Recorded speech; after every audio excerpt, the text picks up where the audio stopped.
গেল 15 বছরে লুটপাট হয়েছে অনেক আর্থিক প্রতিষ্ঠান। এর মধ্যে সবচেয়ে বেশি লুটপাট হয়েছে ব্যাংক খাত। আর এই ব্যাংক খাতের লুটপাটের অন্যতম মাস্টারমাইন্ড ছিলেন কেন্দ্রীয় ব্যাংকের সাবেক ডেপুটি গভর্নর শীতাংশু কুমার চৌধুরী ওরফে এসকে সুর। ব্যাংক খাত ধ্বংসের শুরুটা হয় মূলত সুরের হাত ধরেই। নিয়ন্ত্রণ সংস্থার শীর্ষ পর্যায় থেকেও লুটপাটকারীদের আইনের আওতায় আনেননি, উল্টো লুটপাট করতে কেন্দ্রীয় ব্যাংক থেকে সময়ে অসময়ে নীতিমালা করা ছাড়াও দিয়েছেন সব ধরনের অবৈধ সুযোগ সুবিধা। শুধু তাই নয়, ব্যাংক ও নন ব্যাংক আর্থিক প্রতিষ্ঠান দখলের মতো গুরুতর অপরাধকে বৈধতা দিয়েছেন তিনি। কেন্দ্রীয় ব্যাংকের শক্তিশালী পরিদর্শন ব্যবস্থাকেও ধ্বংস করতে অন্যতম ভূমিকা পালন করেন এই ব্যাংক খেকো। তার অন্যতম সৃষ্টি আলোচিত ব্যাংক ও আর্থিক প্রতিষ্ঠানগুলোতে লুটপাটের অন্যতম নায়ক পিকে হালদার। আর এসব অনিয়ম ও দুর্নীতির মাধ্যমে অঢেল সুবিধা নিয়েছেন ব্যাংক ডাকাত খ্যাত এসকে সুর, যার বেশিরভাগ অর্থ বিদেশে পাচার করেছেন বলে অভিযোগ রয়েছে।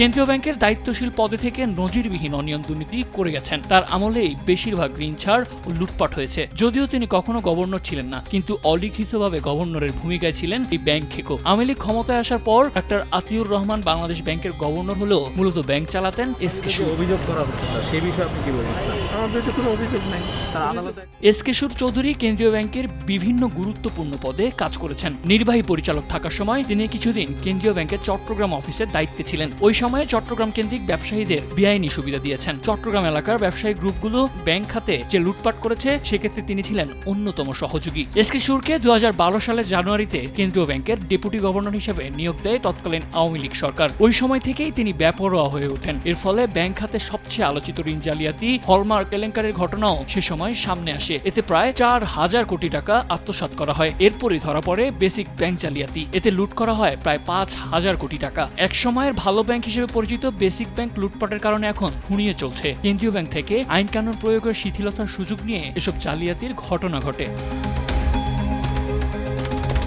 জানা গেছে ওই সময় কোনো ব্যবসায়ীকে কি ধরনের সুবিধা দিতে হবে তার একটি তালিকাও রাখতেন এসকে সুর। এর মধ্যে এস আলম ও বেক্সিমকো গ্রুপের বেনামি প্রতিষ্ঠানগুলোর নাম ছিল তালিকার শীর্ষে। ওইসব প্রতিষ্ঠানগুলোতে কেন্দ্রীয় ব্যাংক থেকে যাতে কোনো তদন্ত করা না হয় সেটি নিশ্চিত করতেন তিনি। এভাবে বড় বড় কোম্পানিগুলো থেকে সুবিধা নিতেন বড় অঙ্কের।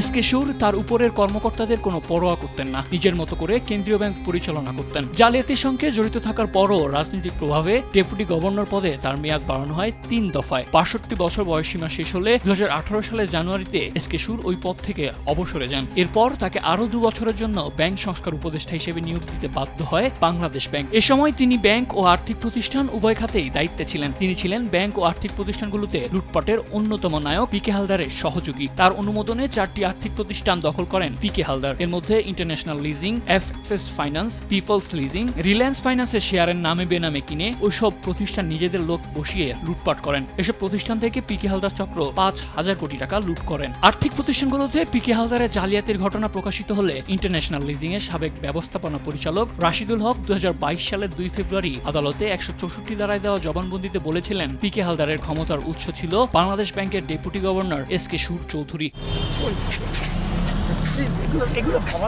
সম্পদ বিবরণী না দেওয়ার অভিযোগে দুর্নীতি দমন কমিশন দুদক মঙ্গলবার এসকে সুর চৌধুরীকে গ্রেপ্তার করে। এদিকে তার গ্রেপ্তারের খবরে বর্তমান ও সাবেক ব্যাংকাররা উচ্ছ্বাস প্রকাশ করেন। নিউজ ডেস্ক, দেশ টিভি।